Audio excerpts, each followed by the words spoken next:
Hi, this is Glenn with Crimson Lotus Tea. This is Between Two Teapots, our live stream interview format, and there he is. We are here with Andrew Richardson, LiquidProust. He is a super mega pu'er tea fan. He's just in hiding right now. Come on out, Andrew. Say something. Say hi. Say hi to everybody. Hey, I gotta have some fun, right? Yeah, you do. Dude, this is gonna be fun. This is gonna be awesome. I'm so glad that you decided to join us on a stream. We're gonna try and see if we can beat our max concurrent record, which is last week, which was with Oolong Owl. Oolong Owl beat out James from TDP by 1, and so we are here. Right, there's 43 concurrent viewers right now at this moment. Yeah, so it's not a competition, but let's see it continue to grow, right? That's what it's all about in the community. So it just makes me excited. Yeah, go ahead. 6 before me. So we had Jake, Stacia, then we had oh no, I wrote them all down. I forgot. Then we had James, then we had Alchemichael, Sarah, and then Oolong Owl. So I'm lucky number 7, and I want to say thanks to everybody before me, because obviously without you guys, this wouldn't have started. I hope I'm the 7th of the start of a long line, and then maybe whenever I'm out on the West Coast, because I'm all the way out over the state of Ohio, we can have a round table in person, and it'd be just a blast. It's gonna be awesome. Yeah. So you can join the. We're gonna try and do it on Instagram too, guys. We're gonna spread a little love. So I've got the lovely Lamu running technology behind the scenes. So if you're on Instagram, hi. Thanks for joining us. We pushed the wrong thing. We're getting a little echo, guys. We're pushing the edge of our technological capabilities here. So give us a minute. So when you're ready, send that to me, and then we'll be all over the place. On the I can't send it to you. You'll probably have to connect on my profile or something like that. I don't know. You want me to send it to you? You got to join the Crimson Lotus live stream or something like that. However that works. I don't know. I'll let you take care of that. You guys are live. Request to join. Boom. I'm sending the request right now. He's got and I'll set request it down. pop up. Request to join pop up. LiquidProust joined. We have the request. So there you go. There we go. We get it all figured out, guys? Oh, this is weird. Yeah, it's like doing this little circly thing. Okay. I've never done one of these, so maybe there's going to be more of these in the future, guys. Oh, you guys are just going to have to like seeing a lot of me. There we go. Is the audio off, Lama? Yeah. Okay, good. Good. We're set. Yes, we are. We're set. So for everybody on Instagram, this will be the first time you hear this. We're on YouTube. So, but I haven't had tea in hours. I did that on purpose because if I know I went in here having tea, you guys would have a really unpredictable hyper kid in Ohio jumping in and trying to discuss tea. So I'm guessing we're starting with like this package of drugs, right?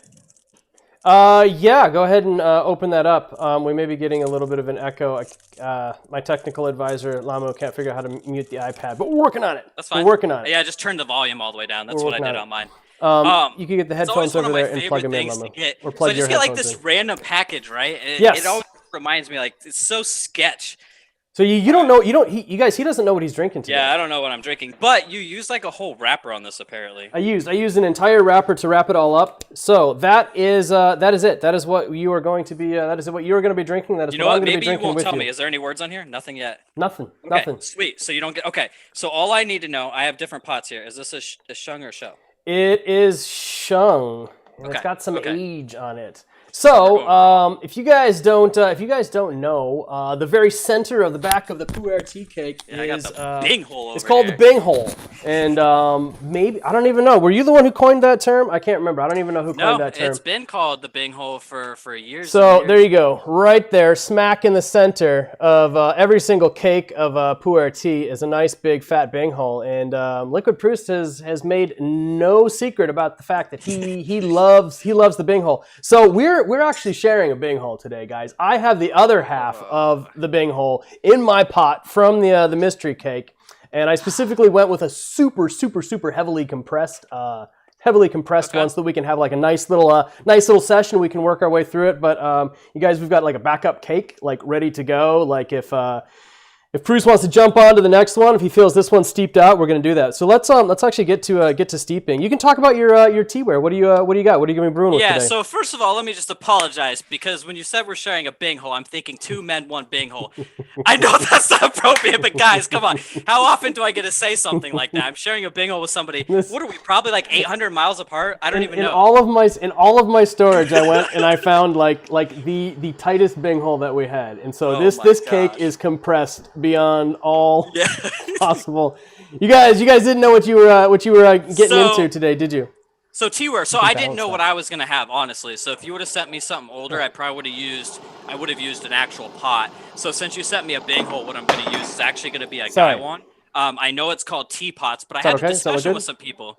Is a gaiwan a teapot, or is it a lidded? It's a lidded cup, right? But I guess a gaiwan, since it's brewing tea, it's considered a teapot in this case. So I'll be the first, maybe not the first. Did you have somebody use a gaiwan yet in your videos? No. So you're actually using a gaiwan? I needed to change the. I should like I told you on Reddit. Like I should have just called this episode between 2 bing holes. It's okay. I didn't want to get we're gonna call gaiwans teapots from now on. Right. We'll be gaiwans teapots. A spoutless, handleless gaiwan. There you go. Teapot. Nice. So I'm using a pu'erh teapot, which Jake made reference kind of to that clay. It's from Lin Ceramics in Taiwan. Oh, nice. It's a blend of stuff. I really like it because I seasoned it. It's got a nice size to it. It's 170 mil for a bing hole that's probably 12 grams there. I'm probably sitting okay. I also had a pu'erh teapot ready in case it was something aged because that's seen a lot of use. Okay. And then if it was something young, which I'll probably use for the cake later, I've actually got my porcelain for like really young stuff, which this potentially might be too. I could see this starting out, but somebody's like, dude, you got a lot of tea back there. They're talking about your. You want to describe a little bit what you got back there? Is this your official storage? So, well, okay, this is really tricky, man. We're going to get into storage, right? You guys are in the basement right now, and the basement's a work in progress. This just went up in the last year with COVID going on. I finally had some time to put together. I use Cambros. I don't use Mylar stuff. And so, like, really simple. So like, for example, this one right here has some shagwan on it, and I could fit like 8 to 9 cakes, depending. If they're iron, I could fit more. It's an easy way for me to check on them. I also use the Govee system in my phone to check the humidity and whatnot. If we weren't on Instagram Live, I'd show you right now. I have like 14 of those devices, and each one of them has it in it. And then I've got like shagwan over here, but I have basement storage that's sealed off. These are double bagged, so nothing's getting in there for aroma. I have a pu'erh upstairs. I have a closet that I've retrofitted, and then I have an entire room on the main floor that I've kind of done like you, where I've blocked off all the vents all and the everything. Blocked it all off. And that room, what's funny is I use that room and I heat the heck out of it. So that room's like 75 to 80 degrees, which I'm okay with. It's pretty rank in there. So you walk in, it just smells like an open pu'erh, which I like, but it's once you walk in there, you got to get used to it. Yeah. I'm the so like our like walk-in storage room also like does these weird things where it's just like I can just tell like if the tea's happy that day or not. Like I walk in and be like, oh that tea's no, we need to add a little humidity today or something like that. And then you walk in other days, you're like, oh my gosh, it just smells so good in here. So Heather says it's not often that I say I would like to smell your basement. Yes, so, my basement smells nice. I can tell you that. Actually, if anybody's ever been to my house, they know. My whole house is pretty much a tea house. Like I have like my living room right now is manga and teaware. Like that's it. There might be like 1 or 2 random other things up there. But okay, so let me ask you a question. I don't know what this is, but you tell me. I decided to bring 3 cups. I brought a silver cup because I didn't know if there was going to be any high notes that I want to pull out of something. And then I brought my shou cup, which is a thicker porcelain, and then I brought my shung cup, which is they're both tulips, but when I drink shung, it's let's start off with like the shung cup, but we'll toss a little bit in the silver, and we'll just kind of see how it goes like through that. So I'm actually using some of the teaware that I got from Mark Moeller's last sale. So this is actually Georgia clay, some Lizella, and then a gorgeous little matching cup. Yeah. Mark will be on in 2 weeks. 2 weeks, guys. Oh, now you're really getting ahead of yourself. 2 weeks. I know. Right, I know. exciting. So I thought I'd have a little contest while we're going on here. If you guys can guess in the chat how many max concurrent we're going to have, whoever can actually like guess the accurate number, and We have broken the record. I will let you know. So it is more than 52. It's actually a lot more at this point. So whatever max concurrent gets up to, if you can guess that in the chat, and on your next order, I'll toss in something nice. So I'm guessing 76. I want to get free tea too. Nice. We've got some good guesses. And if you guys know anybody else that would be into something like this, like send them the link. Join in. We're gonna have some fun, and then I'll have to scroll through the chat later and figure out like who actually won. Edwin guessed 666. That's ambitious, but I like where become celebrities. Is that what I'm hearing? I don't know if I'm up for that yet. Give me some more time. I gotta prep myself. Tea celebrity. Somebody guessed 81 and a half. There's a one-eyed person watching. It's just like one person like connecting, disconnecting, connecting, disconnecting. This is good. All right, so the big hole juice to start off with. Yeah. You could tell. Okay, so when you said this was gonna last long, I was like, I drink fast. But I will tell you, this is one of those bing holes where you got to sit there and you got to keep throwing hot water on it. Yeah, you got to work it. You got to work like this 4 bing steeps hole. later, I might be puckering my mouth. We'll see. I drank it out of this cup. Tasted good. Yeah. We'll see if anything pops from the silver cup. Typically, it's got to be like a certain type of tea to really do much. Yeah. Yeah, it's smoother. It's definitely, it doesn't have the bite anymore, right? Smoother in the silver. You found? Oh, cool. That's cool. Yeah, it's like the astringency is gone. Like it definitely killed the mouthfeel. All right.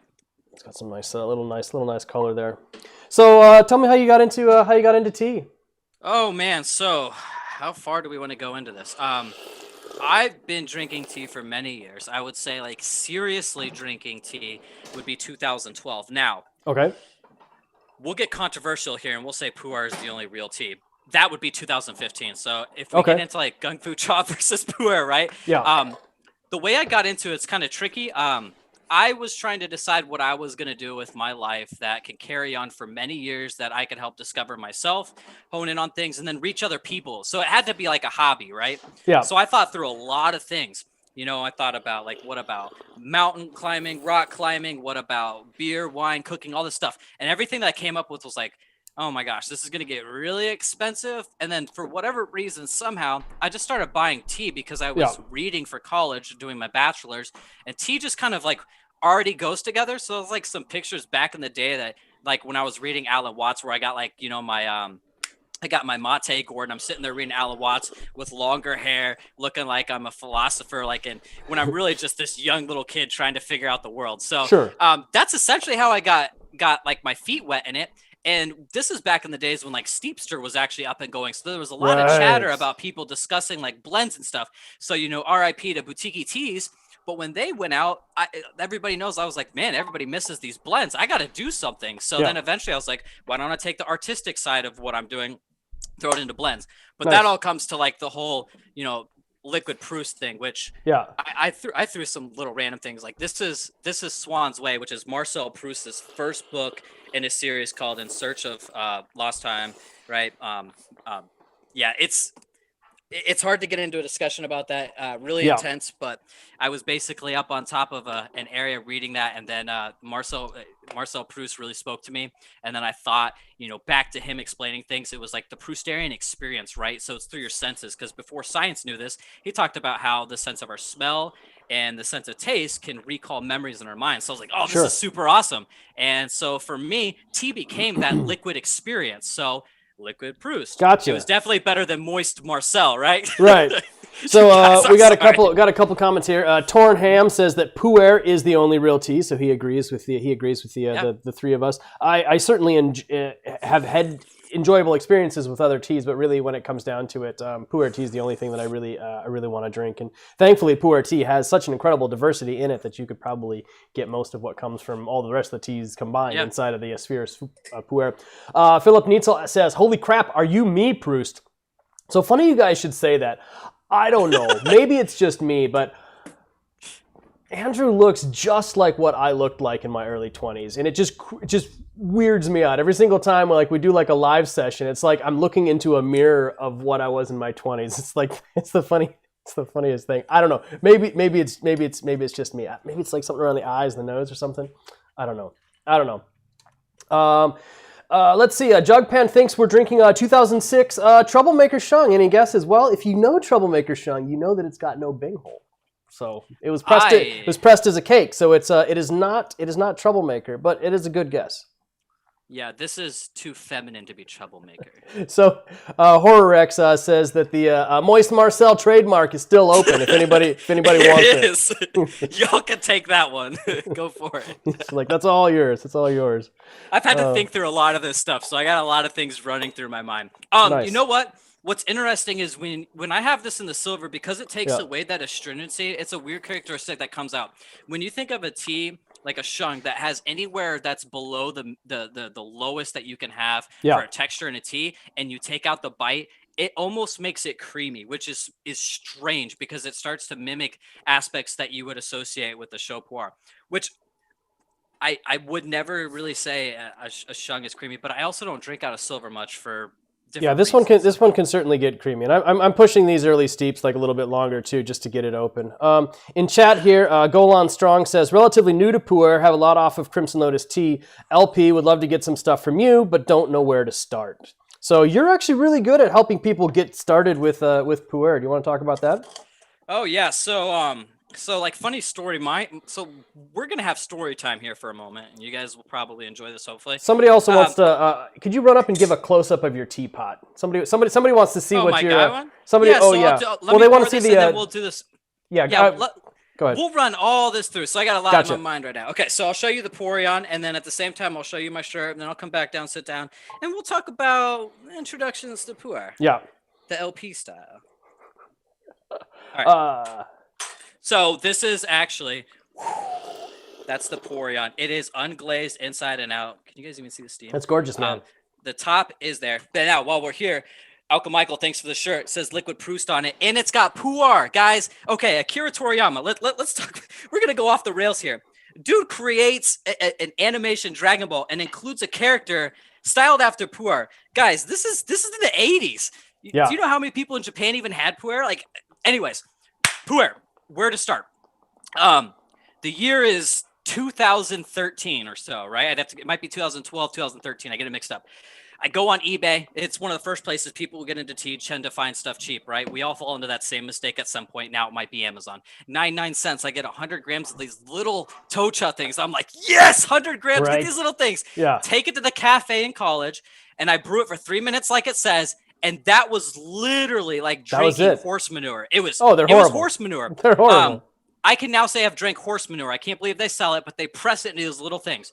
Terrible. So I write about this, and lo and behold, the community being pretty dang awesome, somebody like takes me under their wing and they're like, let me show you what's up. And then before I know it, I'm trying like 5 pounds of pu'er within like 2 semesters. And I'm just throwing things back forward, trying stuff all over. So what I've done is I decided I want to pay it forward.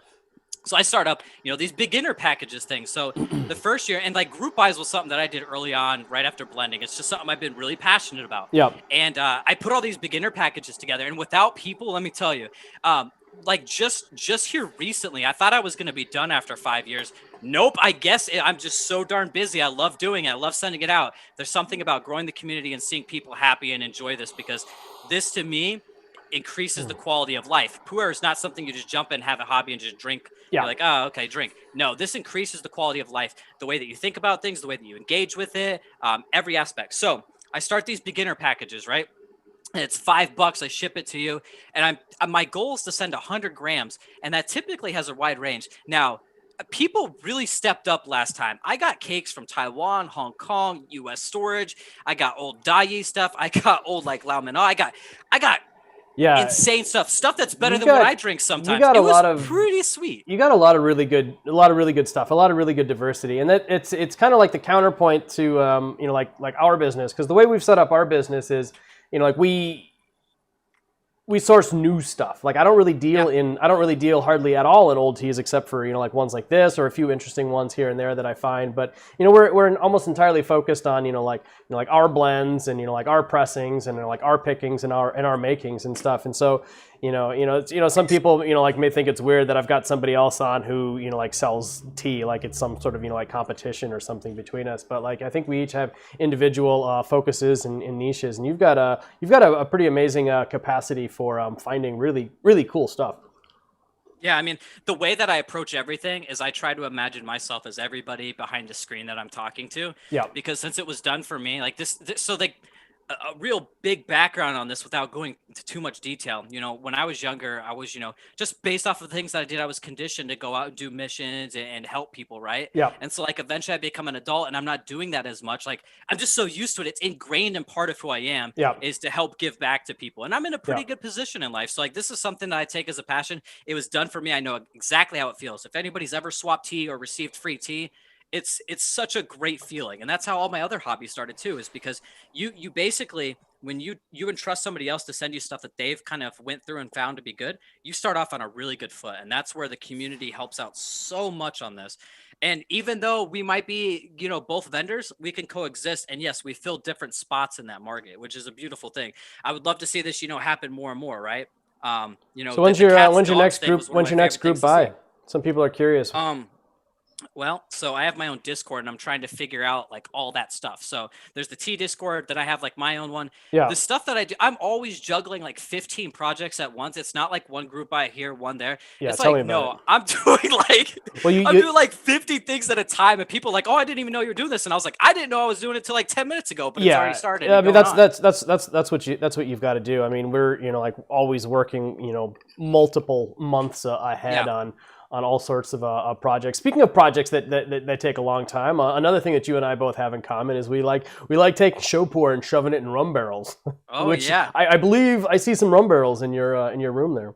Yeah. So here's the deal.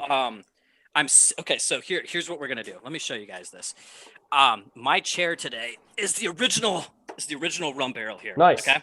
So I decided I was going to everything I was going to prop is stuff that I'm using in the business. And because it definitely hurts your butt, I'm using a blanket because I don't want to sit here and do that. This one right here, and I've got a bunch over here.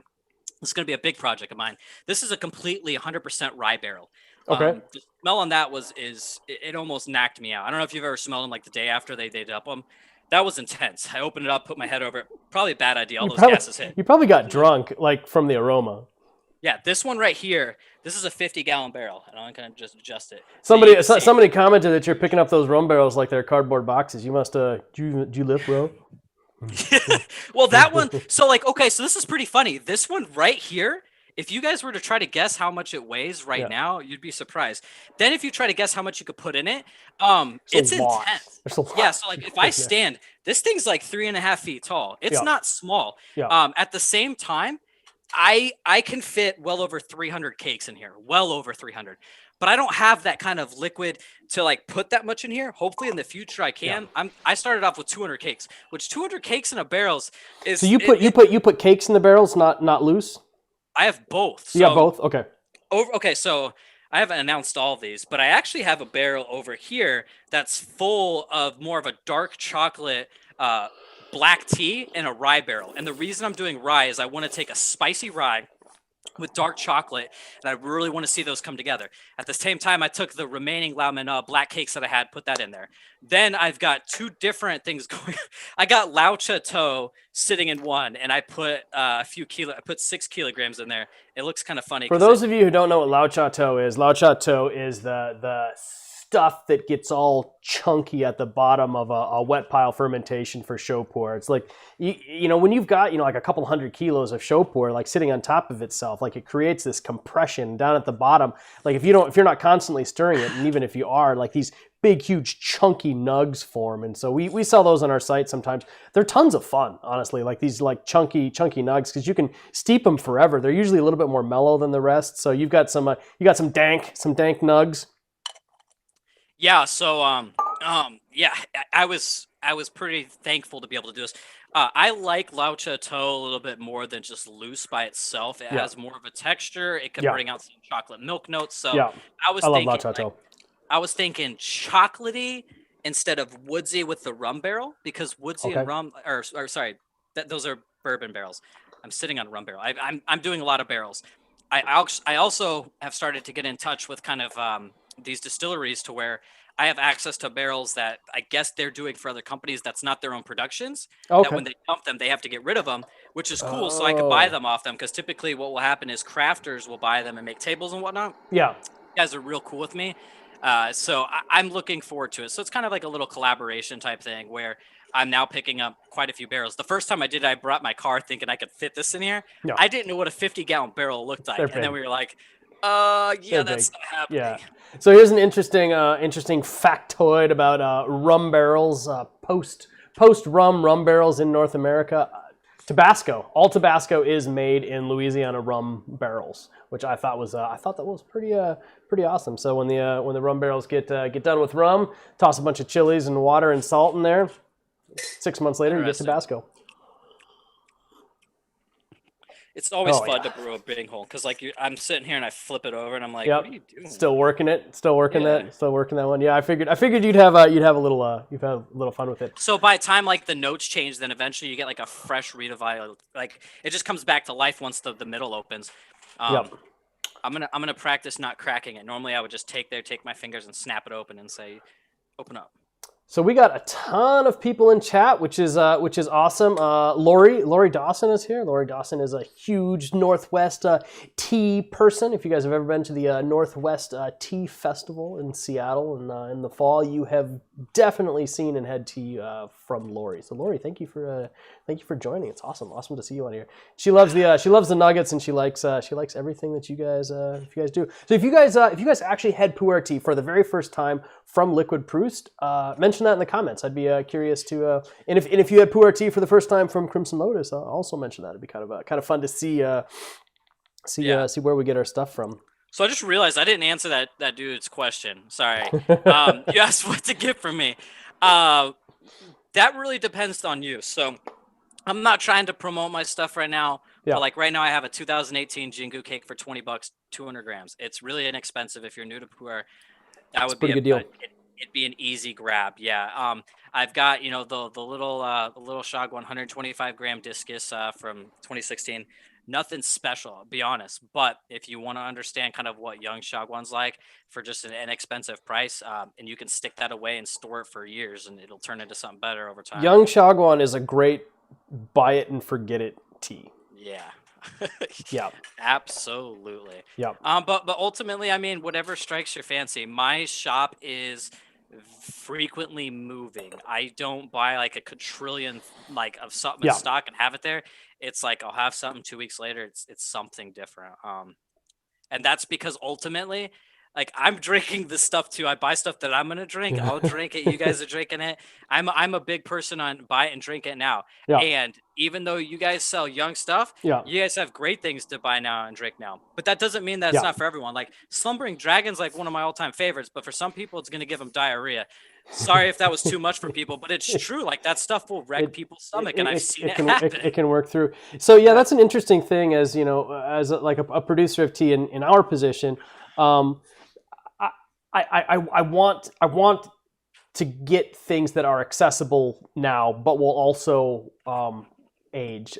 For me, it seems just slightly disingenuous to like push a product and be like, yeah, by the way, don't drink this for 20 years. It's just like, well, I mean, I hope we're still around in business in 20 years, but I want our stuff to at least have some level of accessibility and drinkability now, and then be able to age later.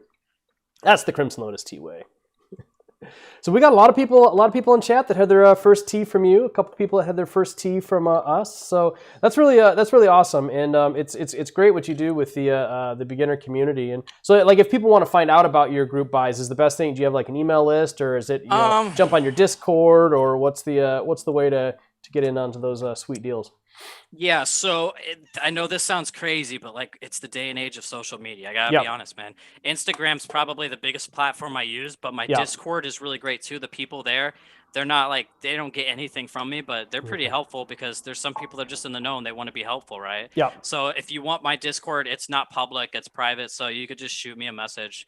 You could jump in there. It's not as hectic as the T one because there's 2,000 people or so in there. Yeah, and if you guys aren't following LiquidProust on Instagram, why not? Get on it. Do it right now. Go. And then the next big thing will probably be the shou olympiad, which is typically around March, April, depending on what, COVID-19's changed things up, right? So funny story. Funny story about the shou olympiad. So I think it was like your first or second like shou olympiad. LiquidProust reached out to us like, hey, you guys are down in down in the Zhejiang. You're down in Yunnan right now. Like, why don't you guys like hook me up, make me some, get some cool material. Let's make some custom tea balls. We're gonna put like a wrapper on there. We're gonna stamp the Olympic logo on there. No, we're not. you got threatened with legal action for calling it like the shou Olympics. Olympics are like the 5 rings are ours, and I'm like, all right, fine. So we'd actually like pressed and wrapped like all of these already, and I'm like, I don't remember. I think we just made some new wrappers. Oh, they actually wanted to see us like. Remember, they wanted us to take a video of us like ripping the stamp in half so that we could never use like the 5 rings ever again. It's not crazy, it's not like I could like have like a billion of them made for like $10 at a shop down the street in China. It's a copywritten word. The word itself. The word Olympics is copywritten. It's hilarious. So I happen to have like 10. That I didn't destroy. Little balls wrapped downstairs in my personal collection. They're rare, so, very, very rare. I don't even remember what was that material. Was that Slumbering Dragon? So yeah, we actually did. We did. First year was Midas Touch. Right. The second time we did it, we did the dragon. Nice. And what's really cool is because like this, if you actually look at the history of like when Dragon Balls became popular, like I came to you guys like about like months after it was like picking up speed. I was like, hey, let's do this. And like there's definitely some pros and cons to the Dragon Ball form. So I still see both sides. Yeah, me too. For ease of use and kind of fun for us to have some little things to kind of like sell with or give like a free sample of if we're doing they work out great with like the Gong Fu to go, like boom, like toss one in. And they sound cool too. If you guys have like a specific question that I have missed in the chat, go ahead and ask it again, and I'll probably get to it eventually. Use Edwin, all caps. Yeah. Edwin asks, Crimson Lotus, do you set aside portions of batches and age them for sale later? Sometimes we do. Like for example, on our site right now, we've got our white label bricks and white label cakes. Those was a shou pu'er, which we really enjoyed and had pressed in like 2016. And then after it was pressed, it clearly just needed time, and it just wasn't worth putting on the site then. So we just shelved it for 4 or 5 years, and that's a little tricky. I mean, I can see how like bigger, more established businesses and things can do stuff like that, but we're not like a tea megacorp. So a lot of like our buying budget, like if I buy up, put a fifth of our budget into like some tea and we press it, and then like I don't sell it for 10 years. Well, like that's like 10 years where that tea's like not, giving a return on the investment. I don't need to get, like too deep into, like business and analyzing and things like that. But generally, like if we've got a product, we're gonna sell it because we need to. Yeah, inventory turns huge. What do you do for humidity? Julian wants to know if you add humidity to the plastic bins. So this really depends on where the tea comes from. Tea coming from humid conditions will already have relative humidity within the cake by the time you get it. So you kind of have to like, I always air my stuff out. Yeah. Then I take it, I gauge it. And so what I'll do is I will ramp it up. I use cigar humidity beads and distilled water. Gotcha. I push it to where it needs to be at. When it gets there, I seal it off. Now, there's times where it can drop like 3%. I'm not too concerned with 3%. When it drops maybe like 10, I'm like, let's reevaluate this and see. I haven't had that issue yet. I've only been storing tea for probably 6 years, so I can't say like, whoa, I have a huge amount of experience, but I have enough to know how it works with me. And this is the problem because across the U.S., depending on seasons, how your house is set up, the variables are incredibly different person to person, house to house, actually. Yeah, and that's the first thing I suggest when people are go like, how should I store my tea? I suggest they go and they buy some cheap hygrometers. You know, like buy like 3 or 4, they're like $10 each. Figure out what your room or your storage environment actually is first, and then figure out like whether you really actually do need to do it. Most people actually will, especially during like the winter time. They'll find like central heating and stuff will just suck moisture out of an air, be far drier than they really realize it is. And most of the year, I don't even have to run the heater or the humidifier in our tea storage room. You know, I'll leave crack the window open in the natural Seattle environment. Mostly summer and into fall, but for the rest of the year, I definitely do. Skull Kid wants to know. Okay, wait. Adrian wants to know, in caps, how does LP source his tea? How do you source your tea? Oh man, you can say you can feel free to tell people like that's your own secret knowledge. Some of it for sure is. So this like if you look at the history of like how I started, I was no different than everybody here, except I was just probably a little bit more crazy, you know. I talked to like everybody that I could talk to. Yeah. And eventually, just me being the way that I practice, I had different people approach me that are probably what I would say respected figures in the industry, in the pu'er world, that I wouldn't even go out seeking to try to talk to, you know, so-and-so who probably has popped up in, you know, a Hong Kong newspaper at some point for being inside a famous tea house. You're like, oh yeah, you can identify. No, I wouldn't expect myself to talk to individuals like that. But over time, people seeing what I do and then just watching the way that I go about it, they're like, you know, hey, maybe something can work out here. They approach me and I'm like, yeah, let me know what we could do. And then like things progress. And it's also the other thing about what I do, since it's so much of trying to get with collectors and whatnot, I buy and try a lot of tea that doesn't go anywhere. So when you get into the level like this, there's a lot of investment. It's no different whenever you're probably buying 6 kilograms of matcha and 2 kilograms becomes stuff that you're actually interested in. And by the time you're interested in that stuff, maybe half a kilo that's even left in China because it got bought out, right? It's tricky. So it depends on if you're looking at new stuff, like sourcing new stuff, not too hard. Yeah. It just depends on who you're going to, because you're going to get price differences because everybody has different cuts of margin. Age stuff, it's really about who you know almost, or what kind of knowledge base you have. Yeah, no, you're absolutely right. And that's, we've gotten a little bit more efficient at it over the years, but early years, probably, you know, like if I bought 100 teas to try, I'd buy 5 teas to sell, you know, and that's, you know, like matcha, or not even just buy, but like, you know, if I was trying. Let me pop into a couple things here. Skull Kid wanted to know, daily drinker, pu'er tea that's really a jammy. I'm not sure how he describes jammy. Maybe fruity. Yeah, you're looking for those plum notes in the background. Yeah. Actually, there is some that has like the black raspberry notes. Nice. But I could see that being jammy. Yeah, but it all depends on how you taste shou, though. I mean, taste is such a subjective thing, right? That's where it gets tricky. Somebody was asking what I'm putting on top of my my tea, my Gong Dao Bei. I'll answer that real quick. So guys, I like to use a filter just to kind of strain out a little bit of the extra dust and things like that, especially on really older, heavily compressed cakes. You open it up, you're automatically going to get just tons and tons of dust. And so some people drink it, not a problem. I just filter it out. And the filter that I'm using right here is one that I'm super excited about. This is most likely Genjan from the Song Dynasty. It was pulled out of a kiln, kind of like a garbage dump near a kiln.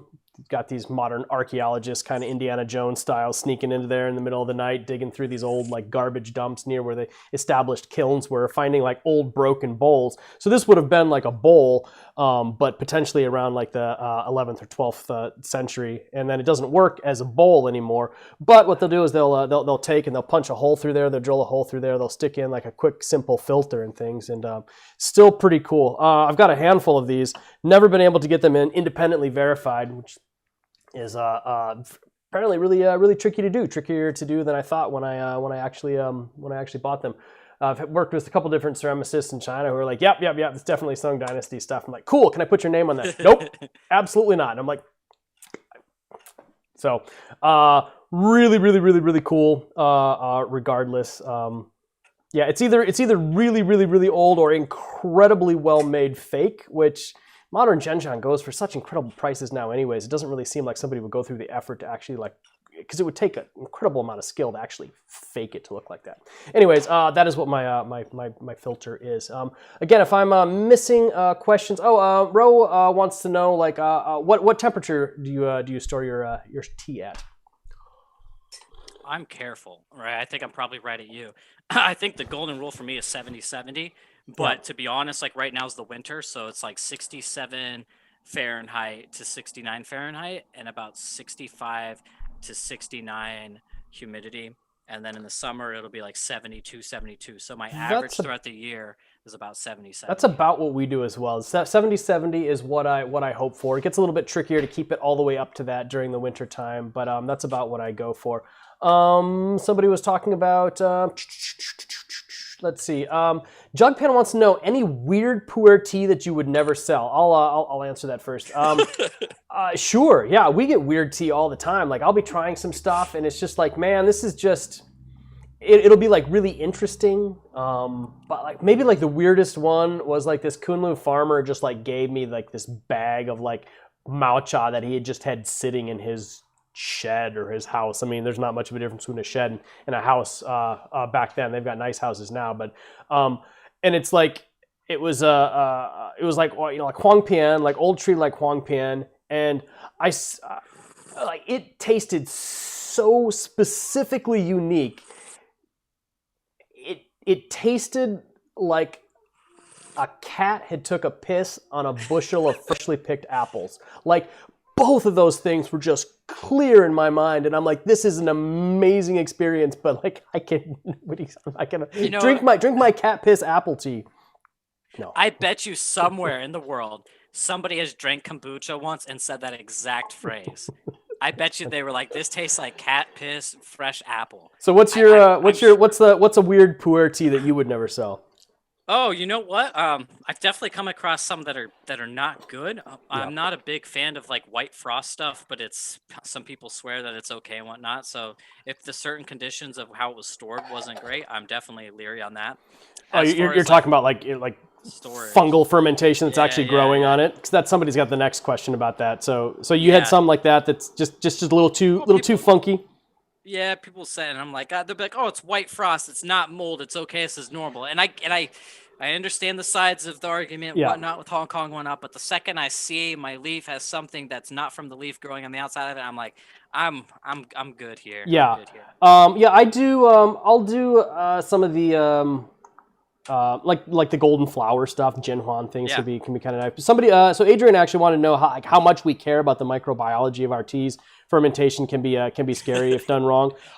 Largely, if you've got enough tea in the same area, you really don't have to worry a whole lot about it. I mean, there's a lot of studies, you know, like that say like storing it this way is entirely wrong, storing it that way is entirely wrong, and you know, you start going backwards into looking into like who's funding these research things, especially in China, and it's nearly always somebody who's tied to pu'er tea in some way, and then they're trying to push you into the tea that they have. So I honestly really don't worry about it a whole lot. If I've got cakes that I see are developing, you know, like a specific type of mold, then I'll modify like the storage or. But even still, like I'll still probably just brush it off and drink it, and that's nearly everybody that I've ever had tea with in China will pretty much just do the exact same thing. You know, like it's got a little bit of mold on it, they just like brush it off, and you know, like maybe give it two hot rinses. So that's me. But every single person is individual and different. If you've got, you know, specific concerns about, you know, macrobiological oddities, then do what you got to do for your own tea. Lama, give me your cup. I'll give you some more. All right, so question for you. How long have you stored this yourself? Oh, I want to take some jabs at it now. This specific cake. Lama, here you go. Maybe just a couple years. So somebody already guessed it in chat. Guess what it is in chat. So I'll just go ahead and toss it out there. So this is our 2005 Top of the Clouds. And so you may have had it before. It's made by Changtai. It's one of the first shung pu'er teas that I really absolutely fell in love with, and I picked it specifically because we haven't had it before, and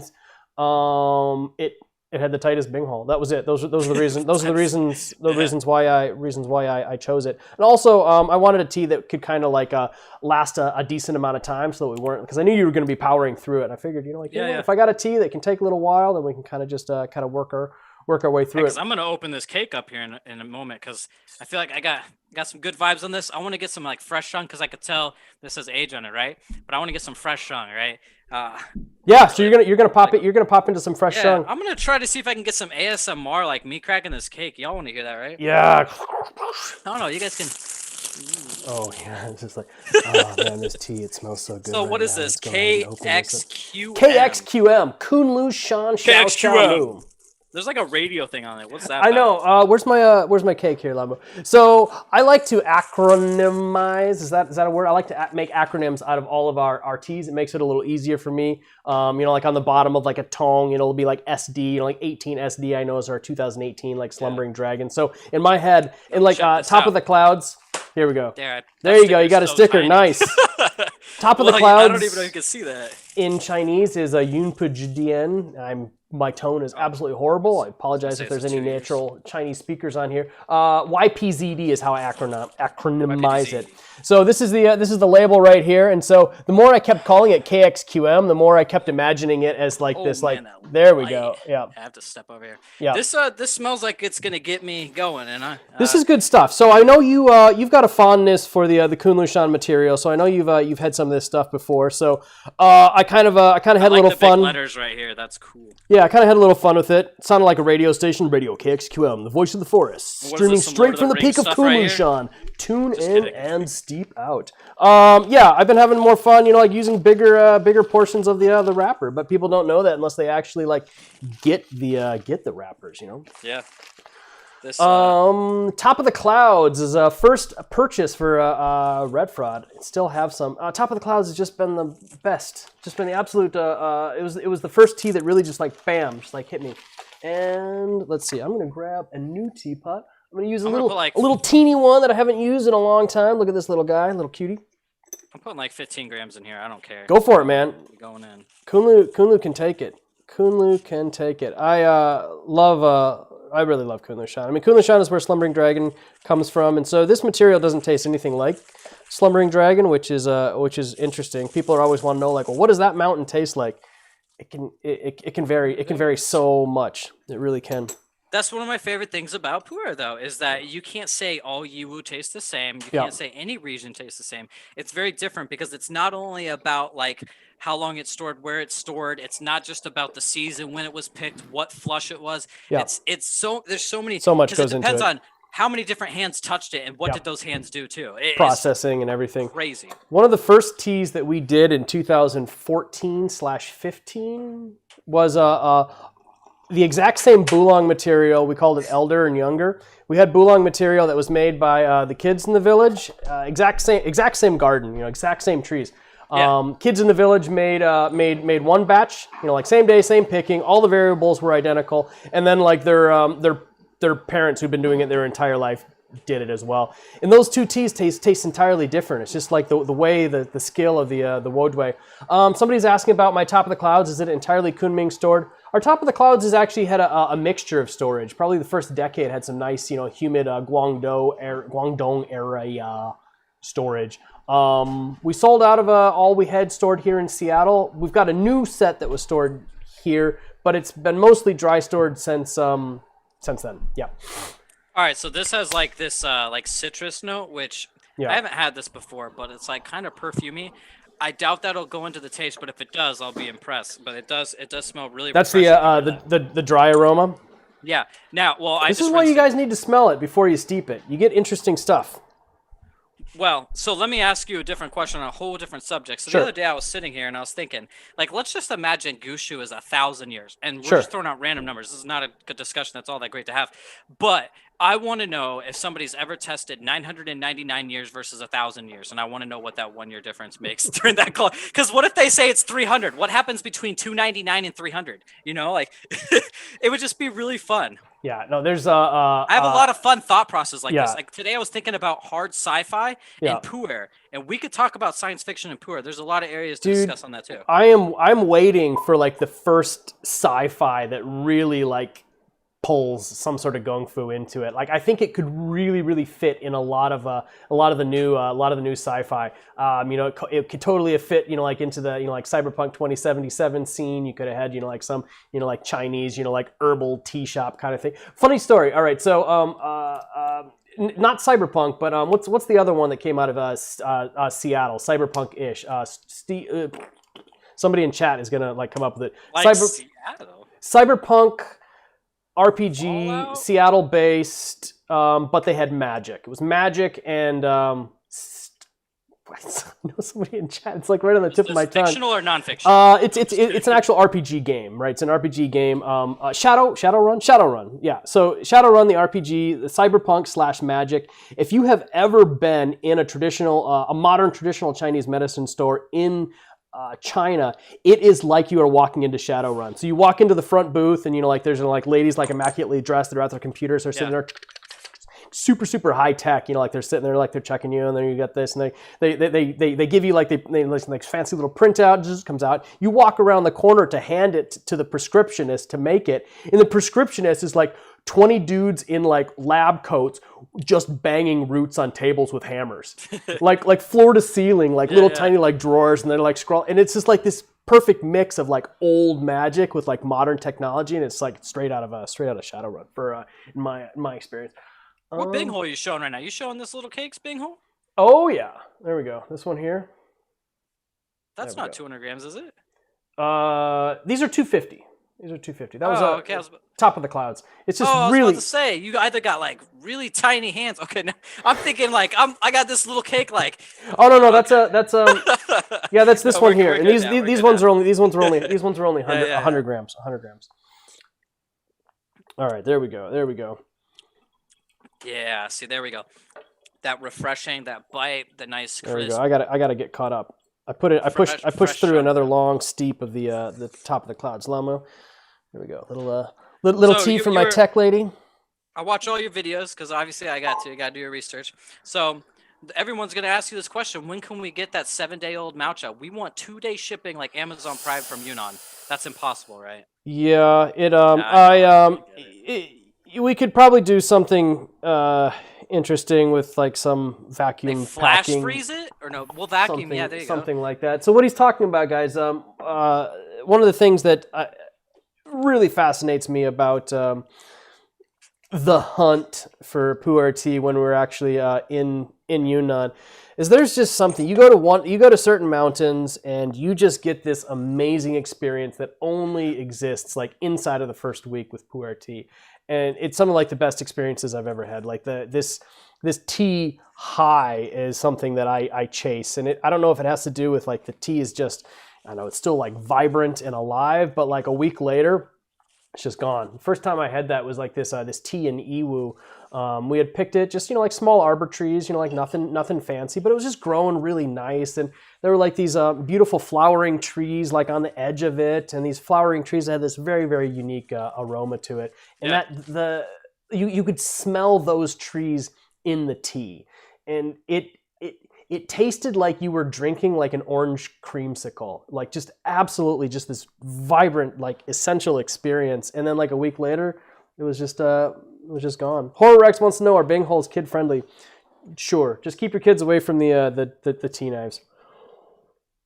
Kids have a lot of bacteria though, so you might have stuff growing. I'd keep your bacteria laden children away from your pu'er tea. All right, close your ears, Glenn. If you guys are thinking about getting a 100-gram cake, get this one over the Jingmai. This is good. I haven't had the Jing. Do you even have a Jingmai one? All I know is I like the little like pop. It's like a zest. This one's zesty. It's a zest. Yeah, it's a zest. Yeah, KXQM. We've only got like maybe 13 of them here left in the Seattle inventory, so you can get it quick. But otherwise, this one's good though. Play the no, it is, and I knew you'd dig it. I'm glad I sent you a little extra there. It's still not at that like transitional time to let you know it's no longer an infant, like whenever it hits those toddler years where like it's like doesn't know exactly what to do in your mouth and you're like, dang, man. That's so green. All right, you guys, I gotta let Lamo smell this. This smells great. Lamo. Yeah, smell that's the what I was teapot. saying, man. It's I don't know. vibrant. Do you get like that pops. perfume aromatic? Just pops. I like So aromatic. Just pops. That is nice. Anybody I'm on the over here stream like want to give that a smell? sweat. There you go. You know, that's one thing if technology gets to, man. Like I was thinking about replicator. Oh, Instagram. Sorry, I forgot. Instagram wants it too. I got dual fisheye lenses here. Fisheye lens. That's what you got to get, man. You got to work the fisheye lens setup, because then the camera can be like literally like within arm's reach. Looks great. Still see a lot of stuff. Oh yeah, no, you're right, dude. This thing just pops. The aroma is just fierce. But I would love if we had that ability. Could you imagine like purchasing tea online if you could instantly smell it? Like if you could smell the storage, like scratch and sniff on your computer. Obviously, that's I'm sure it would also lead itself to incredible pranking. Oh, sure. But it's a smell, so a smell's a smell. I mean. Oh wait, I'm sorry. This was actual duck shit, not duck shit oolong. My bad. Yeah. That would be fun. Have you ever drank Chung Chi Cha yet? I don't. You mean the duck shit oolong, or what? What are you talking about? No, like where the little baby moths leave the excrement and those capsules, and they have all that. The bug poop tea. Yeah, I mean I've had that. Okay. I've had that. Like at if not, we gotta have a video. I'm gonna send you some. We're gonna one of the tea festivals. I also had an exchange student from Indonesia that used to bring us a lot of the cat poop civet coffee and stuff like that. So I used to. That stuff's actually super smooth. Yeah, dude, this stuff will get you going. And if you I know it's the other thing that we started selling from Kunlu this year was like the Kunlu super Gushu. That was like probably the most expensive tea that we ever sold.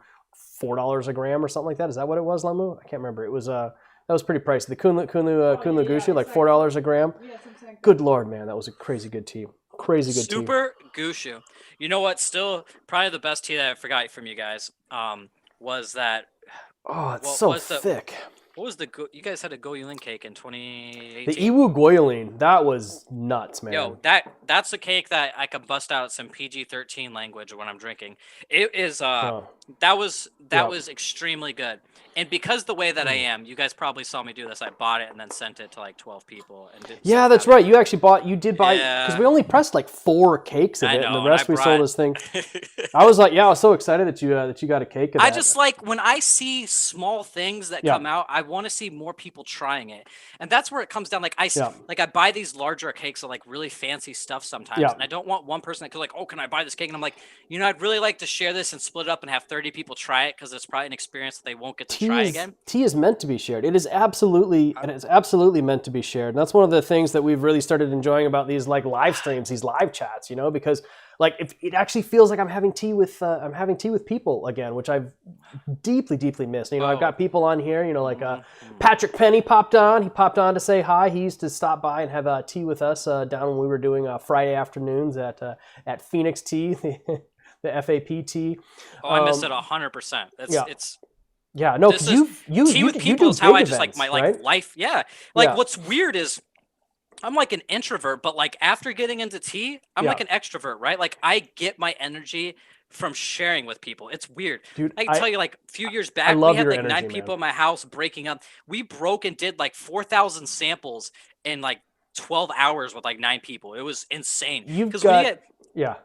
Because when we do these, and this is the thing people don't realize, and this is, if you remember back years ago when I did the Shung Olympiad, and I made it very clear, I tried to post about this, I was trying to help people understand vendors don't do samples, and for many reasons on everything, because the time consumption is incredibly long. And I learned that for myself. And here I am probably breaking more cakes than, I don't know, anybody in the US. Like on a typical week for me, I'm breaking like 30 cakes up and making samples. And that's like a typical week. A lot of work.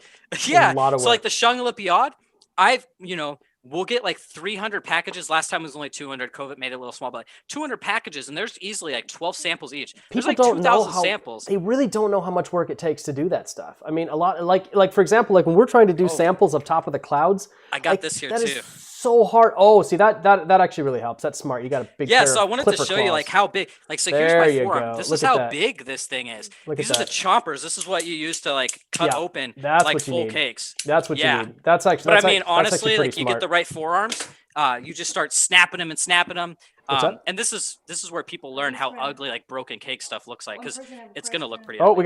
we got a question from Instagram. Yeah. Lamu. Tea Time Castle. He's mentioned. What do you think about the Xiaoqinggan pu'er cha? Those orange pear pu'er tea. What do you guys think? Oh, like the pu'er tea that's been pressed into the chunpea and stuff like that. Yeah. Or some people blend the orange peel. With the people that blend the orange peel and stuff in there. Personally, I've had it. I thought it was interesting, but my own personal tastes, I don't really go for it. So we haven't tried to do it. I do know that if Lori Dawson is still in the video, Lori Dawson has been doing her own pu'er tea orange experiments, which have been fun to watch. They take a bunch of tea and shove it into oranges and all sorts of different stuff. Andrew, your thoughts on yeah, and this will probably make sense. If that's something you enjoy, my recommendation is find a quality tea and then add the extra that you want to it. Yeah. Right. So find something that you already like and amplify that, right? Yeah. So if you want to mimic that, find something like a Lao Chateau that's already milky and chocolatey, and then add that orange to it. But if you want that bitter side, if you want that woodsy side, I think the ideas behind it are great. The travel ones, it's an awesome idea. But for me myself, there's probably going to be maybe one day out of the entire year that I'm going to want citrus already added to my shou pu'er. Yeah. Maybe one. It's no different than jasmine shung, which has been pressed into cakes for a long time. Is it good? I might be in the mood for it once, but I would rather take a really nice, probably like a jingmai, fresh jingmai, add the jasmine to it already, rather than have a cake that's pressed and know that I have to go in every session. Yeah, because then, it's like the difference, like when a cook, or not a cook, but like a chef uses salted butter versus regular butter. Like a professional chef is going to use regular butter so that they know exactly how much salt that they're adding. But somebody who doesn't know is just like, well, I'm just going to get whatever butter's at the store. And then they get the salted butter and they add salt in. It can be oversalted. Wee Wolf in caps, because I've apparently missed it previously. Thank you so much for same question is same material, Bing cha versus Fang cha versus Mao cha. How does it differ? That is a really good question. A lot of it depends on the compression. I haven't noticed, there's a lot that goes into this. I haven't, in the past, the best material was always pressed into cakes. The least quality material worked it down to just what was pressed into bricks. You can nowadays press whatever quality material you want into whatever shape you want if you go to a factory. So we can press the highest quality stuff into bricks. The old school method of bricks are always crappy tea doesn't really fit anymore, because you can press low quality tea into cakes and you can press high quality tea into bricks. But if you're talking about the exact same tea, same material, Mao cha is going to age faster, but it will probably age too fast. A Bing cha is generally looser compressed unless you're pushing in towards the iron compression. So a Bing cha will probably age at the next slowest rate. And then Fang cha, actually, if it's a brick tea, they're almost always pressed hard. And those things, if you've got a super hot and heavy humid storage, if you're storing your tea in Guangzhou or Malaysia or Indonesia or something like that, you want something really, really heavily compressed. So that's roughly the answer. And Proust, you can add into that if you feel like it. If you would have asked this question 15, 20 years ago, it'd be a different answer. Nowadays, all those rules are thrown out. Fang chas back 20 years ago, you could probably tell what the quality of stuff's going to be. No different than bricks. I mean, things have changed dramatically now. It's no different. We hit the golden age of shou. You're now seeing, top end material being picked and done as shou. Things are progressively changing. People want high quality stuff. Yep. And the answer that you would have probably 20 years ago, which I don't even know if anybody was into pu'er in here, but if you look back on it, you can see the trends. So I look forward to seeing how things will progressively change. Hopefully there's no bubble, nothing like that. It just keeps going in the direction of better stuff constantly, right? Yeah, Wee Wolf is asking a follow-up question. Iron cake, like the shaoguan. Yeah, the shaoguan that we sell, that one there, the T8653, is that what it is? I think so, the T8653.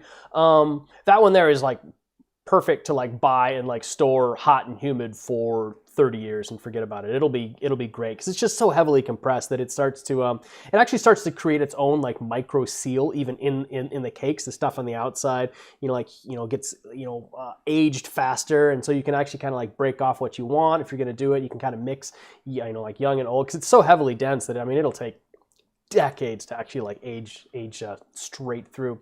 Yeah, Heather says, we are glad to be in the golden age of anything at this point. Yeah, I'm happy. I'm happy for whatever golden ages we can get. Yeah. You're right, though, man. Modern show productions, I mean, those guys, they've got it figured out. They have got it figured out. Small batch, woad way, micro small batch, woad way. Do awesome. Really, really awesome, good stuff. Yeah, so it's funny whenever you start to get to shapes and sizes. Like some of my favorite shapes just aren't convenient at all. Like I love jinsha's, I love the mushroom shape, but those things are not convenient. Shipping them's a pain in the butt. Storing them's pain. Breaking them up is like you're like, what the hell? How did they even press this thing? You're like taking the stem out. But I mean, shapes. Ultimately, like, and this is my opinion, I like the 500-gram cakes. I like those big fat cakes. I break open, I drink through it. 200-gram cakes, though. Side note, price wise and whatnot. It's a great thing to have, but like just for me, I like big cakes. So I like big bingholes. You like big cakes? Yeah, I am now wishing there were more people in America that really wanted to get like the bigger cakes, because a bigger cake means I can put bigger art, and I'm really about like the combination of art and tea in story. And 100 grams is such a great price point. But it's so small. 200 grams is you're getting okay, but even still, like it's only like this much art. You get bigger things. It could work out differently, but it makes it so much more expensive, and it's really hard for people in the Western audience to like see like.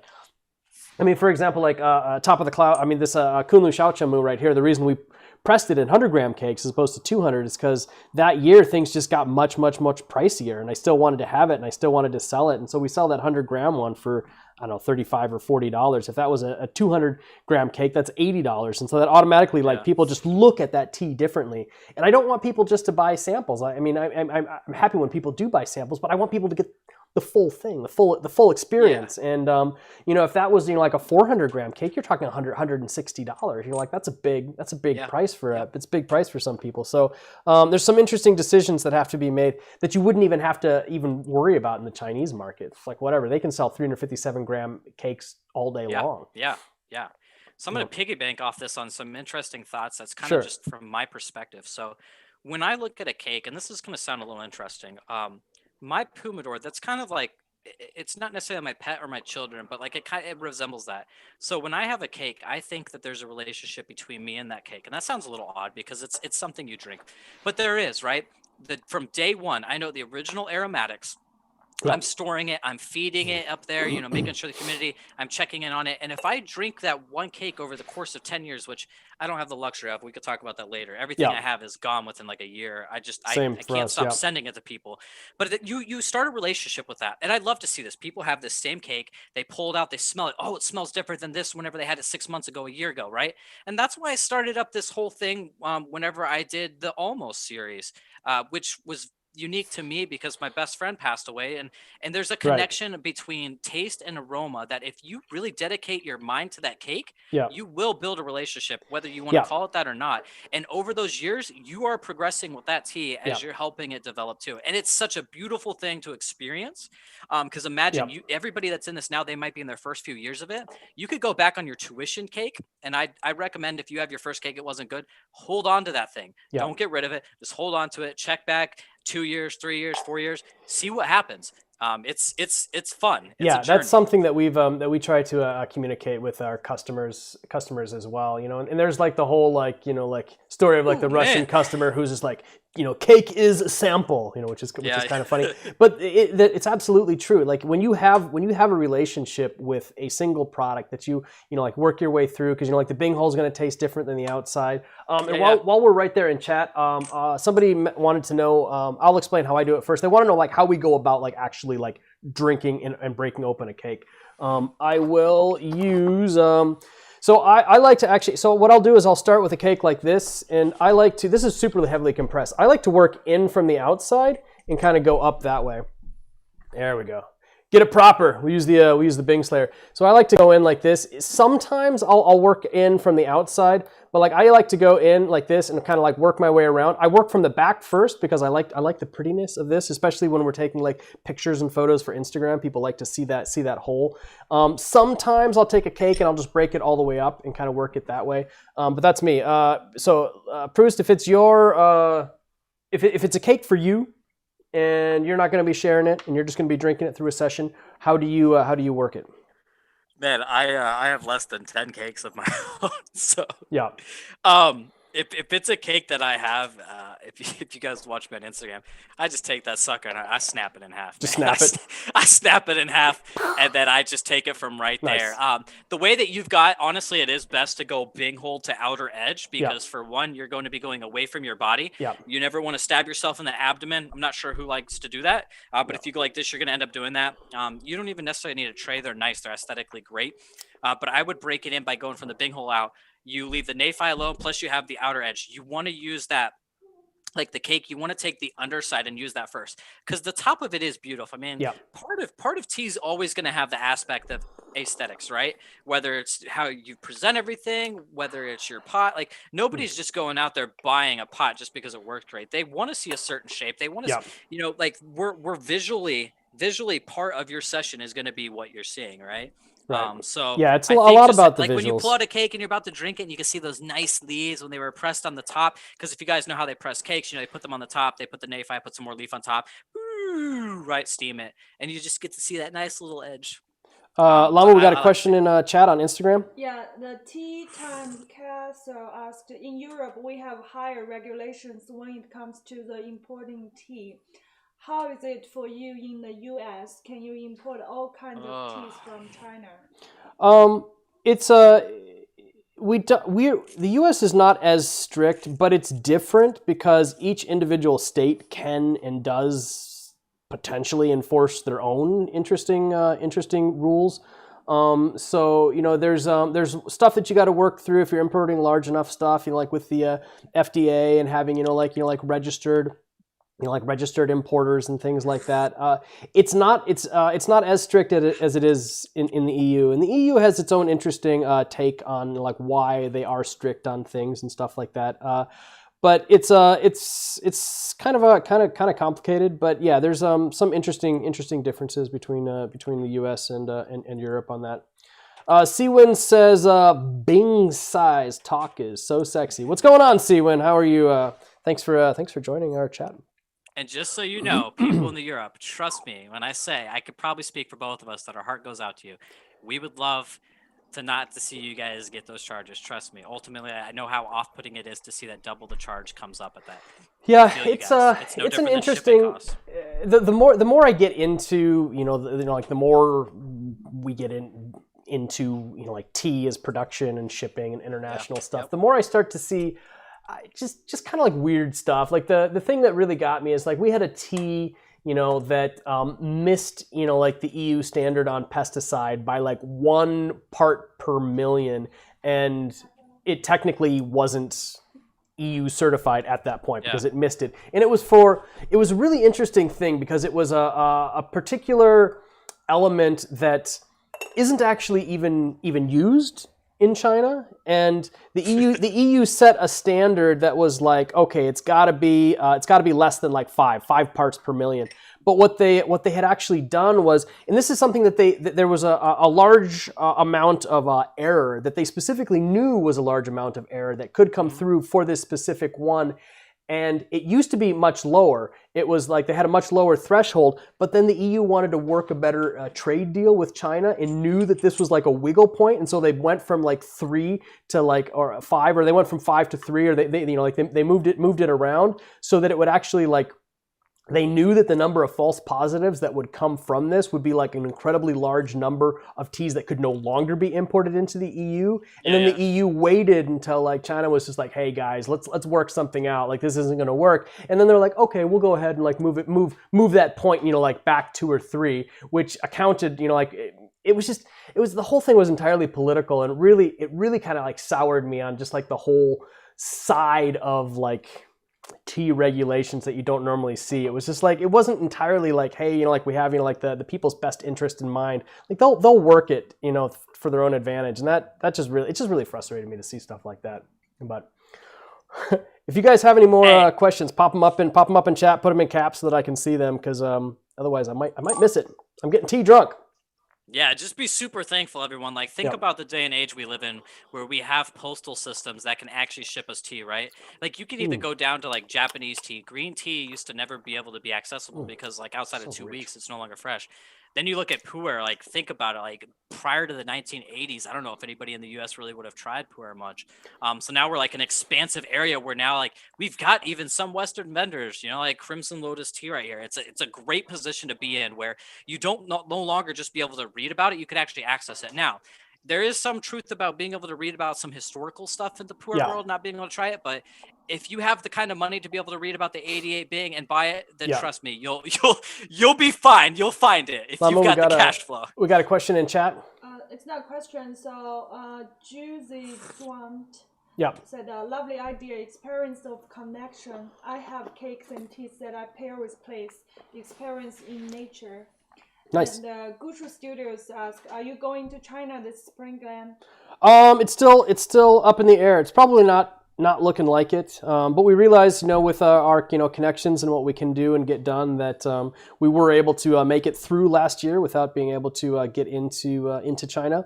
So we may have to do that. May have to do that this year. And so it's certainly a setback, but we've kind of like worked within the capacity of what we can do. So you mentioned the 88 Qingba, the Baba Qingbing, which is arguably one of the most expensive pu'er teas, the most popular and expensive pu'er teas. Basically it was a total accident. This guy bought a whole bunch of tea. Brought it into Hong Kong, just happened to like store everything exactly right, and it just turned into this like mega masterpiece, like 20 years later.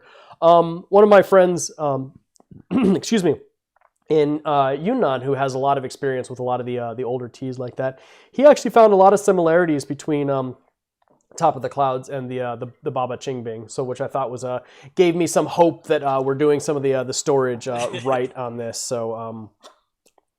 I think there's enough information, and when you start to really think about it, we don't no longer are we dependent on actual published studies, because we have so many people that are intelligent now that are sharing information. Like the day and age of the internet is so fascinating, because yes, there's some issues with being able to go to Google in 5 seconds figure something out, maybe to have a quick glimpse. But when you look at how detailed some people are, like look at Discord, for example, there's people talking about water on like a scientific level that's like, what? Like that wasn't there 10, 15 years ago. And these are people that are educated. Some of these are chemists. Some of these are people that have science backgrounds, and they're really diving into this stuff to really help other people understand, all the aspects of this passion and really just amplify it. And that's I've noticed that a lot on the our pu'er. There's a lot of really interesting, like people that are having really strong discussions. The Discord group has some really interesting groups that are specifically focused on like making like the exact very specific look water. And there's a lot of like detailed discussion about like diving into the details on pu'er. If you guys aren't in the tea Discord, it's discord.gg/tea. Awesome stuff. What's the link for your LiquidProust Discord? Oh, you got to ask me for it. It's private. Oh, private. All right. So follow him on Instagram. Like we're an exclusive club. Butter him up. Send him some Bing holes and ask for a private. It's funny if you go back to remember whenever you guys all sent me Bing holes. Like you and Paul were sending me Bing holes. I mean, you and Y2T were sending me Bing holes, and like he put on here like Glenn says you need TP for this. Remember those days? Like and. There was probably like 4 vendors that sent me Bing holes, so I was the Bing. Yeah, you were really into it, which is why I've decided to grab this up. Spool String wants to know if we can press. Are you asking LiquidProust? Or are you asking me? Me and you two. He wants to press a brick. You want to press a single brick of shou pu'er, or are you looking for if you're looking for a cooperative product type thing? Send me an email, crimsonlotustea@gmail.com. We like to help out. We've helped out LiquidProust with some sourcing and some different projects and stuff like that. So we're if it's in our capacity to do, we like to help out other stuff. Let's see. Elio, good stream, nice energy. Question: have a Shijinghao cake that I have a tad bit too much storage taste for your palate. Also affects other teas in my storage. Any advice for airing it out without drying it? I'll answer that first, and then I'll let LiquidProust do it. My answer would be, if you've got something that's starting to affect your other teas negatively, you got to pull it out. Maybe get like a nice jar, maybe a nice clay jar from someplace. Glazed or unglazed can have benefits, and I would actually go ahead and break it up right now. I'd break it up into pieces, let it air out in a jar for a little while, keep it away from your other teas. Add a humidity packet if you need it. How about you? Andrew, what do you think? Suggestions for them? So, I mean, there's no difference to that. Just keep in mind, like when you get future things, smoky teas I would always store differently than everything else because those aromatics will definitely come over there. No different than, storing your shou and shung separately. So just kind of keep that in mind. I know it sounds like a lot, but sometimes if you're wanting to keep the original characteristics, you want to keep the storage types probably together and just create different areas. And storage doesn't have to be expensive. So that's one thing I think people should kind of have a grasp for.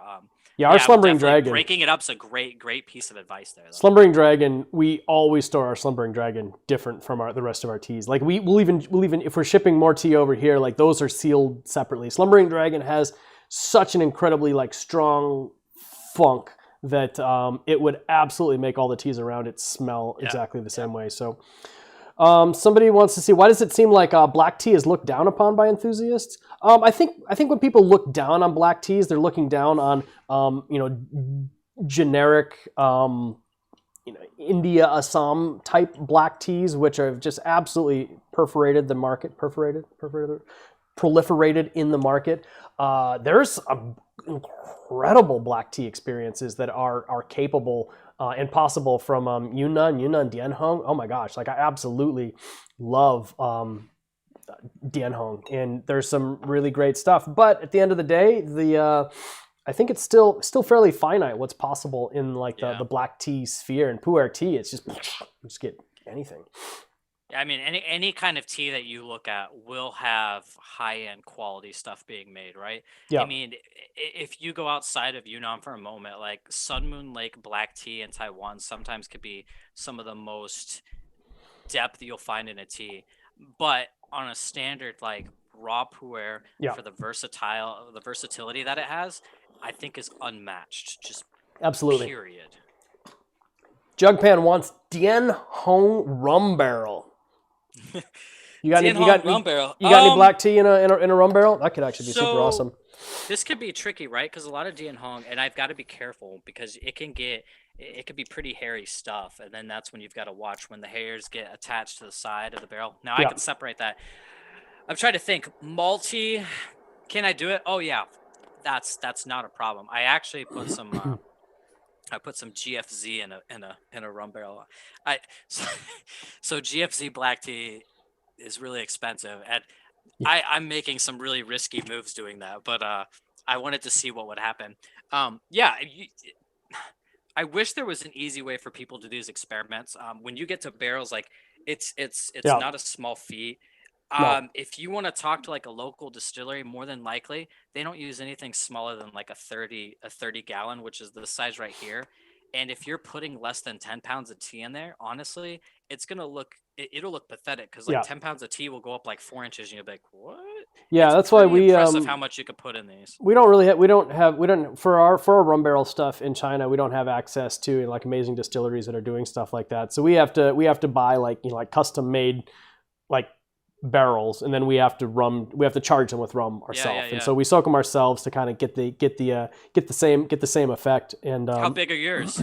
we go pretty small. We go pretty small because maybe ours are maybe like about this big, so I could get. So you could carry them. Yeah, and then I can have like a whole bunch of them. Does yours have? Do you fill it with the cork, or do you still take the top off?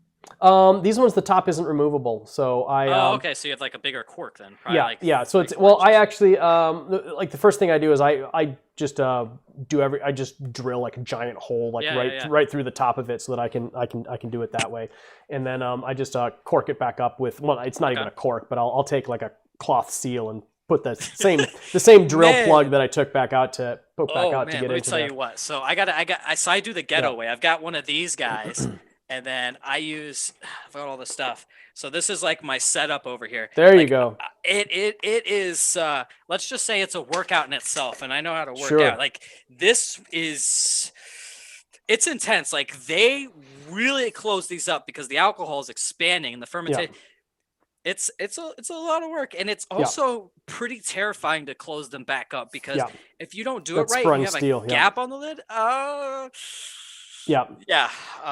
So a lot of my concern was I was particular about there's just, we're talking about like regulations and FDA and things like that. Yeah. China is still pretty much the Wild West. You can do anything you want. And even if there was an actual distillery like in Yunnan that I could get used barrels from, I would be really hesitant about the actual quality standards of that. So we buy like unused, like fresh made like oak barrels from a place that I trust, and then I use I actually use my own rum. We actually bring our own rum over there and charge the barrels ourselves. Now that's actually really interesting because like once you take that rum and you recharge the barrel and you keep doing it, like I've got a bunch of like big gallon jugs of like this like shou infused rum now, because it has taken and it's like washed out all of like the shou dust from every single time I recharge these barrels. And so this stuff is just thick, and I would take a little bit. That's the elixir of life, probably. You just take shots of that. You probably can't even drink much of it. So good. Somebody wants to know about, I'll drink it. Somebody wants to know about Baby Dragon versus Slumbering Dragon. Yeah, so Baby Dragon was specifically designed, it actually has Slumbering Dragon material in it. So Baby Dragon was blended specifically to give people a more affordable way to get the Slumbering Dragon material. And it has some of Kunlu Xiaochamu, some of the other Kunlu area material in there, blended specifically to that. So the aroma is not going to be as strong and potent as the Slumbering Dragon is, but it's a very good representation of that. So the fun part about it, and I haven't had Baby Dragon, but I can speak outside of this. The fun part about that is that your sessions constantly change a little bit because it's a blend, which makes it more enjoyable. Where Slumbering Dragon's going to be full on every single time, which I enjoy, but it's not for everyone. Slumbering Dragon is that's a hard thing for me to sell to somebody for like the very first time, because it is such a unique experience. Like either you absolutely love it, or you'll never drink it again. But you'll still be thinking about it. You'll be remembering that session. You'll be like, oh man, that Slumbering Dragon thing. And it's somebody wants to know if I'm going to be releasing new black teas soon. I don't know, maybe. Stay tuned. Who knows what 2021 is going to bring around. Somebody wondering if the barrel aged teas are pulling any tannins or wood sugar from the oak. Possibly, probably, likely. I wish I had a mass spectrometer so I could toss it in there and analyze it out.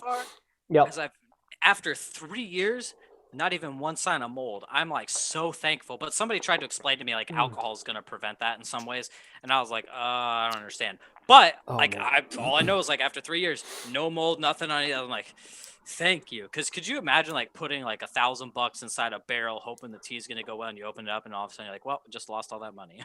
Be terrifying. In China, you'd just sell it anyways. I guarantee you. I could probably find some people around here that'd be open to it. Guarantee it. Man, this tea is I'm really glad I like overleafed it. I overleafed it and put it into this small pot, and it is oh my gosh, it's still just so vibrant. So vibrant. It still has that youthful energy. And sweating. Oh, it's great. I am such a fan of Kunlu Xiaochamu. Yeah, dude, if you ever get out this way and it's like post-COVID and all that stuff, we'll film ourselves drinking some of that Kunlu Super Gushu, because I want you to be able to try that tea, because that is just. It is like if you guys head the Kunlu Super Gushu, comment in the chat. I know a number of you actually bought it. You could buy like a single session for about $30, which isn't too bad considering how incredible that tea was. That tea it was just so good this year. So good.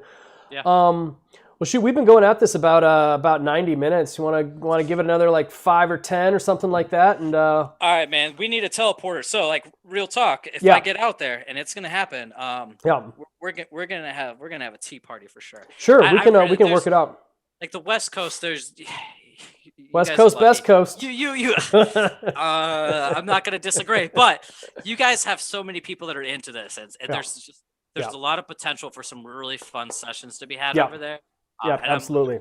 When COVID restrictions and wait a minute. Somebody in chat here, Edwin Randall Eaton, says he has a mass spectrometer in his lab. Dude, hit me up. Come to Ohio. If you ever want to help me out scientifically with some questions that I have about tea, I would love to do something or at least guide me in the direction that it would take to kind of figure stuff like that out. Stuff that I would be curious about is like the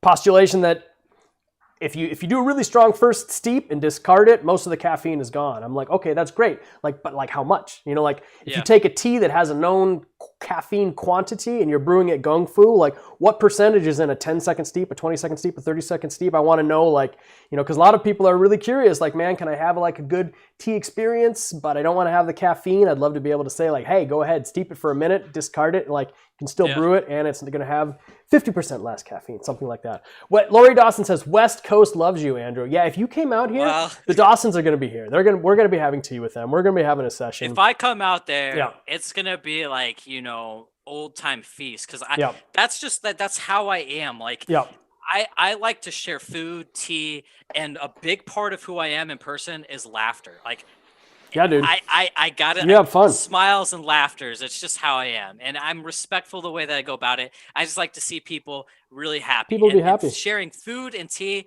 and just conversations, because at the end of the day, you know, the 2 teapots thing that you're going on, it's no different than when I'm in Ohio here. And I'm just trying to really expand my horizons on meeting people. Because ultimately, like, we can get philosophical on this. Like, I could have been you, you know, like you're just another human being. Tea's better social, man. It really is. We got a excuse me, a question on Instagram. What's going on, Lemu? First, Dirt Farm say hi, Andrew, and how do you like the steak kettle? Yeah, somebody says hi, Andrew, and how do I like the stag kettle?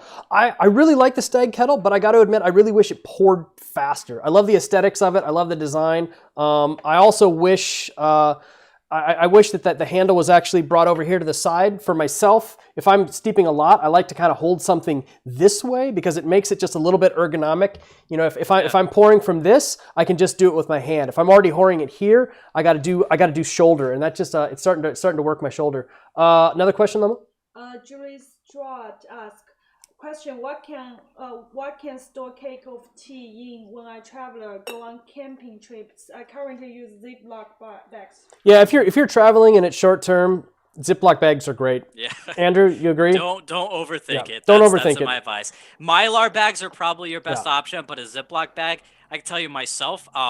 Do I drink out of stuff I Ziploc bag? All the time. If I travel, throw it in a bag, bunch of samples, boom, I go on my way. I mean, the difference that you'll experience is probably the water that you're going to have wherever you're at, honestly. I mean, Lamo's Tibetan. They've been drinking pu'er tea for 1,000 years, and I guarantee you they don't think anything more than just like wrapping it in cloth and shoving it in their bag. Get the hottest water you can, extract the much that you can. Yeah, boom.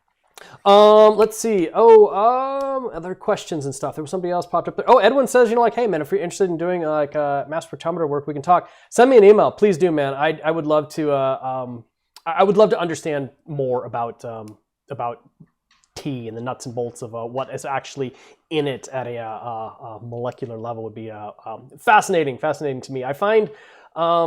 That's kind of a hard conversation to have when you go over to Yunnan. We've actually even worked directly with like the Yunnan Pu'er Tea Research Institute, and I don't mean to say that they're anti-science, but they certainly have a different perspective on it. Obviously, like China has been around with, you know, like Chinese medicine and Chinese science for thousands of years, but I come there from a Western perspective and I have Western questions and they give me Eastern answers. And so it's like, it's just it's a little tricky. I find I have to do my own research. Somebody says I need a GC, not a mass spec. See, look at that. I don't even know what the acronym GC stands for. So let me know.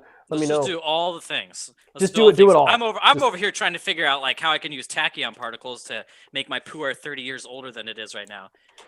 Do we do tastings in Cebus? Assuming I don't know. Columbus? Columbus. Yeah, Columbus. Sorry. Yeah. Assuming no COVID. Yeah, I'm always down to share tea. If you're in the Columbus area, you're just lucky because you just get free stuff all the time if you drop by. Like, I'll be like, yo, it is time for curry and then pu'er. Yeah, all the time. It's the same. It's the same here. We had it's not set up that way now, but we had our whole basement set up. I was going to be big, you know, doing like a big, huge, giant table. You know, the Dawsons have been over. They've been over a bunch of people in chat here have all been over sat down for tea. They'll bring their friends. We'll sit down and just drink tea for hours. And I've done that so much, and it's just like really just been like aching that I haven't been able to do that this last year. And these chats have been awesome for that. I just love it. I love that, like. I love the people who COVID. Yeah.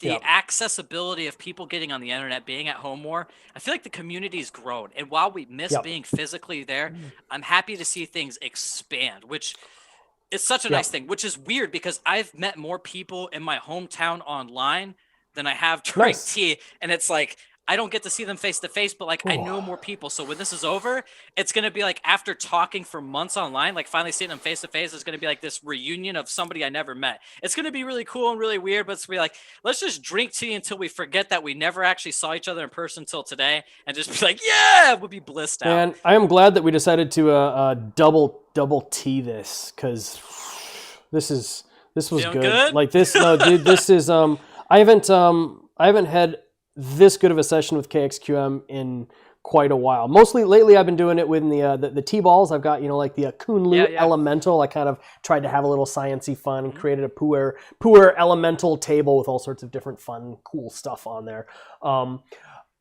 You press stuff in balls and it's different. It really is different. And man, this tea, oh, I tell you what, and I even had a session with Kunlu Loose on our Monday morning Maucha stream, and it was not as good as this one here. Like overleafed, this pot, this cup, this session right here. Zesty. This is how I drink it when I'm in Kunlu Shan, and it just tastes like it. This the Kunlu farmer style is like a fistful of Maucha shoved into like a teapot like about this big, and then they just like stick it on the fire and they heat it and they heat it and they heat it and they heat it, and then they just like pour you like this like massive mug, and then you got to drink it all the way down. You're just like just like wow. Yeah. Look at me talk. I got the tea drunk on, guys. That's how I am whenever I get to start to talk to tea. I could talk about tea for so long, and I could go really, really fast. And I know for some people it's like, whoa, slow down.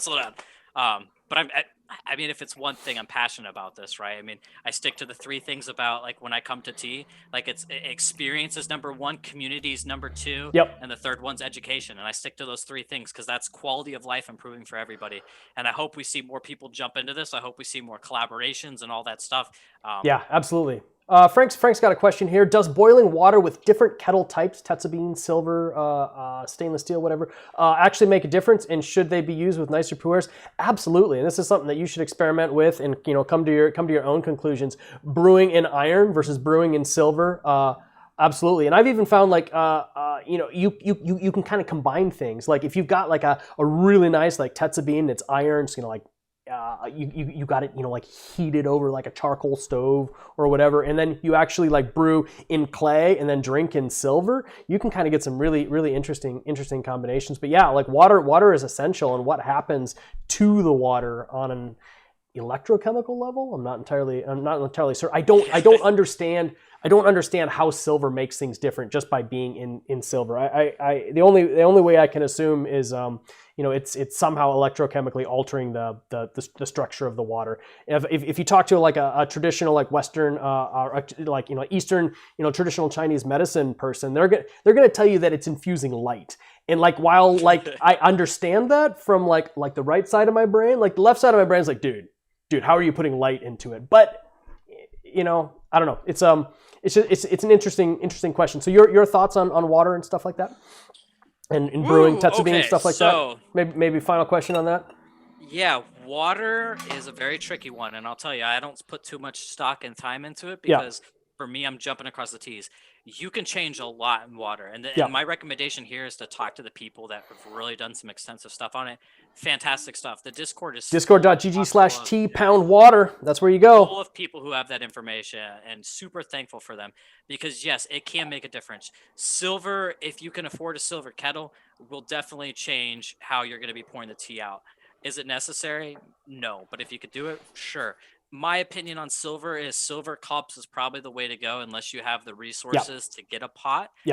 And then beyond a pot, because kettles, you're talking thousands, right? You're not talking like 500-600. You're talking thousands.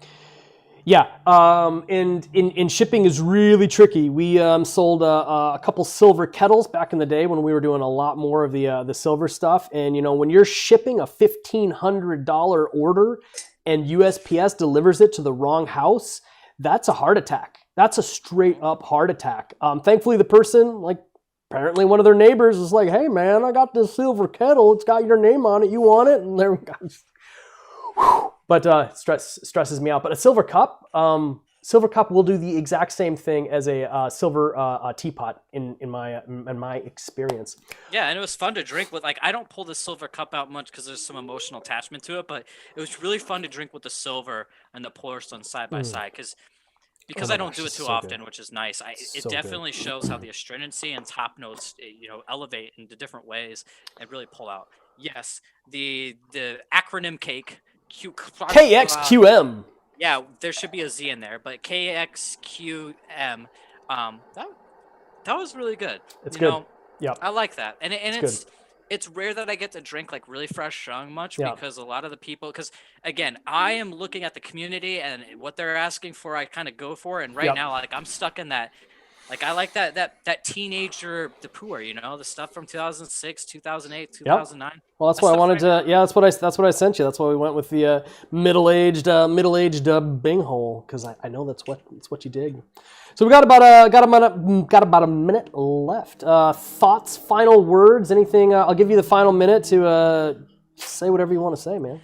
The final minute. Oh my goodness, guys. So how fast can I talk and what can I talk about? You know what? I'm really thankful for this opportunity. I really like to see that it goes into a different direction, where we continue to grow. I like to see the community involved. Whatever you guys are wanting, right? Just suggest it. Throw things out there, right? Don't be afraid to give constructive criticism. I'm constantly seeking for that. If there's areas that we can improve on, ultimately we do this for you guys, right? So don't think about it like, oh, look, Andrew and Glenn out there. Like, no, I don't even think we tried to sell you much of anything. We're trying to just talk to you as two people behind, teacups here. And I'm really looking forward to meet you guys in person. It's really great that we have this online community. Get involved. Just pick an outlet that you're going to do. Facebook, Instagram, Discord, Reddit, YouTube, wherever you want to go. Your position in this community matters. Whether it's just somebody at the back listening and reading, trust me, we value that, right? Because without those people, we wouldn't have as many customers as we have. Not everybody's going to be out there like making blogs, doing this, that. That's okay. Find where you fit, where you feel comfortable, and continue to engage.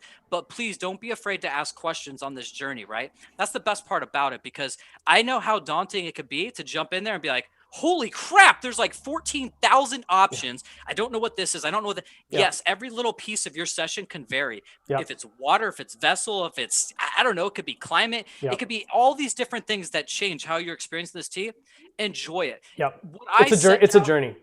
Yeah, and what I sent out to all the beginner packages, I had 3 rules. The first rule that I gave everybody was have fun.